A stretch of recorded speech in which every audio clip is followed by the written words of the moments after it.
Hey guys, Jason here with Damien to bring you another TCG extended deck profile. Today's feature deck is a Damien creation, which is why he's here, and this is a really cool deck because it has its roots traceable back all the way to the final days of Season 1. Damien loves his bounce cards, and one day he randomly decided to put together a Fire Water Rush deck.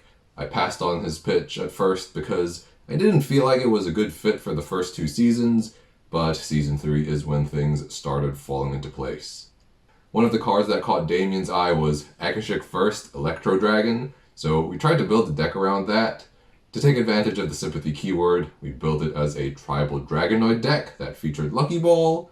After some twists and turns, we concluded Akashic was the worst card in his own deck, so we kicked him out. And with this change, we realized we just circled back to Damien's original concept. And it worked out because it basically put a twist on the typical rush deck formula, and it was able to highlight some new cards from set 13 like you can see here. So why Fire Water Rush, Damien? Well, fire, obviously we need fire for the rush. And unlike Outlier, I feel like in the light decks you sort of run out of steam, but when you play water, you get to draw more. The game goes on a bit more in your favor into the mid-games. And also you get the option to use bounce cards, which I think is really good in Rush. And I feel like Fire Water Rush somewhat manages to trade some of that early game explosiveness for resilience later into the game, which makes for a very interesting experience. But right, onto the deck list. So starting things off, what would a Rush deck be without 4 copies of Deadly Fighter Braid Claw? And for the other early drops, let's also talk about our boy, what's his name, Damien? Zachary Ramberries. Zachary Ramberries, Zach Ramba Sword Attacker, and Kukpalon. Damien really likes this card. So right now, I think it's fair to characterize this as a Rush deck, even though it doesn't always behave like a traditional Rush deck. But anyway, Deadly Fighter Braid Claw is in here for obvious reasons. I think in the early days we didn't have him in the deck, but once we decided on playing it as Rush, we were like, well, we can't. It doesn't make sense to not have him. And I guess to your credit, Damien, he was in the Bounce Rush deck from those years ago. Yeah, we thought about playing, because in the beginning this was Akashic deck, and he was a simp, but then you were playing a 1 mana card to simp him down back 1 mana, so it's kind of pointless. But then in a Rush deck he actually works. Yeah. Well, it's his job. Zach Ramba is a great attacker. It powers up to 3,000 when all of the cards in the user's mana zone are tapped. So it's a very formidable 2-drop attacker. The 3k power level is great because it lets him crash into Juliana and Bellix, and Juliana especially is a big problem for these sorts of decks. Even the traditional Rush deck, because you can't remove it with the Comet Missiles and things like that. I think Zach Ramba also works particularly well in this deck, because this deck has a lot of access to draw, as we'll see later, and it also has access to cards with varying mana costs. So compared to other Rush decks, it feels easier to keep his ability live, especially in the early to mid stages of the game. Now, Kukpalon is one of Damien's favorite cards, so I'm going to get him to talk about it some more. Well, yeah, Kukpalon, its ability is it can't be attacked by creatures, which essentially means he's only weak to magic. Just like Superman. So previously we had Snip Striker Bullraiser in here. I think Snip Striker was part of, well, Akashic's Simp army because it's Dragonoid and, 2 mana 3k can attack people is pretty good. But Damien felt very strongly about replacing Snip Striker for Kukpalon. I think there were too many games where the drawback effect worked, and Kukpalon, well, being unattackable is just so good. So moving on, we're going to talk about our 3 drops. We've got 4 copies of Aqua Hulkus and 4 copies of Pyrofighter Magnus. Aqua Hulkus has kind of been on vacation, it seems like. He's been cut from a lot of our decks as of late, but we reckon he fits this deck extremely well. Compared to other Rush decks, again, this deck is not quite as explosive, but as a result, it doesn't run out of steam quite as easily, and Hulkus helps a ton with that. 3 mana 2k is still pretty formidable. Pyro is one of the 2-speed attackers. In my opinion, its power level and the fact that certain decks just can't deal with it make it more appealing than Rikaboo.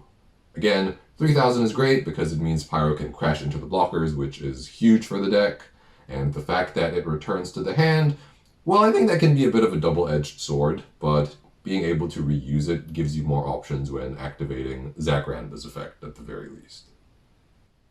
So I mentioned that Pyro was one of 2 speed attackers. Well, the other speed attacker we saw at the start of the video, it's Tick Tick, Swift Viral Sword Fighter, and we've also got 4 copies of Lucky Ball.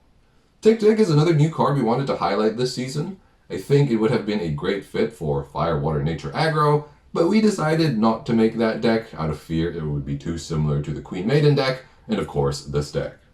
So Tick Tick found a home in this deck, which I am really happy about. It pretty much replaces itself when it attacks, which is really nice, and it's a speed attacker. I reckon its cost and multi-civ status can make it a bit awkward sometimes, but it does have a lot of upside. It's particularly great at building momentum as you start to push for game. Like at the midpoint of the game, if you're able to swing for face, you just drop a Tick Tick, you break a shield, you draw a card, and then your opponent has to deal with the Tick Tick, but then, you don't really get out-resourced too badly because of all the draw in the deck, right? Lucky Ball is probably, it's my favorite card in the deck. Would you say it's your favorite card in the deck? It's one of them. Not the favorite one, but it's really good. We put Lucky Ball into a lot of our decks, and I think this is the deck that probably best uses it. Yeah. So Damien, do you want to talk about some of the different pathways to activating Lucky Ball? Because we actually can play it on curve this time. Yeah, so with a lot of the other decks, because of the cost, you can't actually play Lucky Ball and activate the effect. You normally need to play a 1 cost and then a 2 cost. And then you need to break with them both to get it out on turn 4. But because we're playing Pyro, we can get another break off. So you could go turn 2, and then on turn 3 you break with Gupalon or Zach Ranba, and then Pyro on turn 3. And on turn 4 you can get out the Lucky Ball and get the effect. And we now move on to Damien's favorite part of the deck, which I think is also the most interesting part of the deck. So here we have 4 copies of Spiral Gate, 4 copies of Unicorn Fish, and 4 copies of Aqua Surfer. At the start of the video, we alluded to how this type of rush deck is different to the typical rush deck. Aside from the added resilience, another thing this deck does differently to traditional rush decks is it doesn't actually run hard removal like Comet Missile and Rickabout Screwdriver, and this creates an interesting dynamic because yes, there is downside to not running Blocker Hate, but Bounce has the added benefit of working on everything, not just blockers, and this makes the deck less one-dimensional.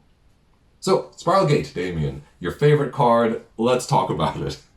Spiral Gate is such a good card. It's a trig, it's 2 mana, gets rid of anything. It's just such a mana efficient card. Gets rid of blockers, gets rid of threats, gets rid of police. Yeah. I think Spiral Gate's really great for early spot removal. There are a handful of decks that run 2-drop attackers, and I think, they can police or trade with Deadly Fighter Braidclaw. So, if we open with Braidclaw, we actually Spiral Gate on 2, then Braidclaw basically breaks 2 shields for free, right? And then there's Lucky Ball. And it's also one of our defensive shield triggers, like we can never forget that.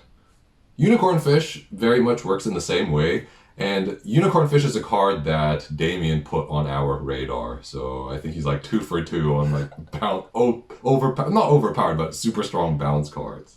Yeah, it's a good card. Yeah, even though it's a rush deck, you can get to 4 mana pretty easily, just because of how much draw you get.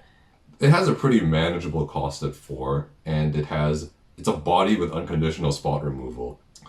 And speaking of having a body with unconditional spot removal, of course, we've got Aqua Surfer. I think it is our most commonly played water card at this point. It's great for all its shield trigger capabilities. You can reversal opponents, and it's just also pretty good late game because, as we talked about, we can draw cards, we can charge mana, we can hard cast Surfer. So here's a nice bird's eye view of the deck. At its core, this is a rush deck. It usually makes sense to play the cards on curve and swing for face. Because of its efficiency, it's usually a good idea to keep Zach Ranba's effect live, and as I mentioned earlier, I think it's easier to do that with this deck compared to the others because it runs a lot of draw and cards with varying costs, so there are a lot of ways to activate the effect. You're not just confined to the 1 or 2 cards you have in your hand. Unlike the other rush decks, charging is usually good for the deck because of how many cards you draw and how many plays it unlocks. You can actually get off some turns where you get double bounces off or double speed attackers to finish off a game. Due to the lack of hard removal, blocker walls can be problematic, but the deck has so much draw, it can actually just patiently build up a board and it will eventually have enough threats to break through. Like most Rush decks, I'd say this deck has very solid matchups across the board. It goes pretty even with the other aggro decks, and the outcomes of those games usually just come down to if either one bricks or who breaks into Surfer, but those matchups are actually really amusing to play. Bounce Rush seems to do really well against the mid-range decks in the pool, especially Wave Strikers, because of how well it can outpace them and answer their threats. Aside from the usual anti-aggro stuff, I think this deck specifically struggles against board wipes, with blocker walls, and I guess Sky Sword. I will say that Bounce Rush is capable of dealing with each of these in isolation, but when paired together, it becomes really difficult. Yeah, another thing it might struggle with is evolution creatures. Bouncing them doesn't do anything because they get speed attacker anyways, so you'll struggle a bit, and there's no actual way to get rid of them. Now in terms of other options, there are plenty of different ways to build this deck.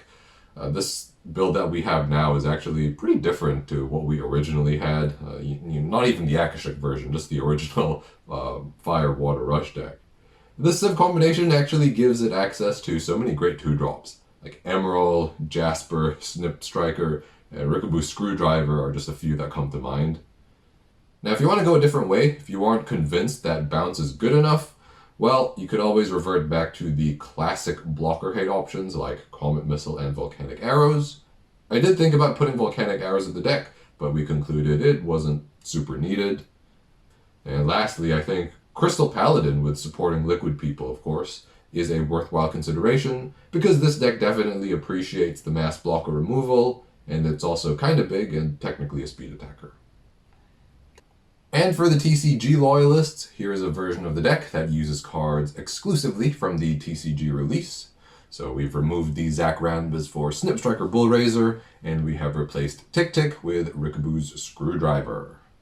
Yeah, one of the drawbacks for Screwdriver is that it's so weak. But because you're playing Spiral Gate, you can get rid of any threats. So you can kill blockers safely. And that brings us to the end of the video. I hope you guys enjoyed our new take on Rush. Damien and I certainly had a lot of fun with this deck. I remember in the early days of Season 3, this was just steamrolling everything that we had. It did surprisingly well.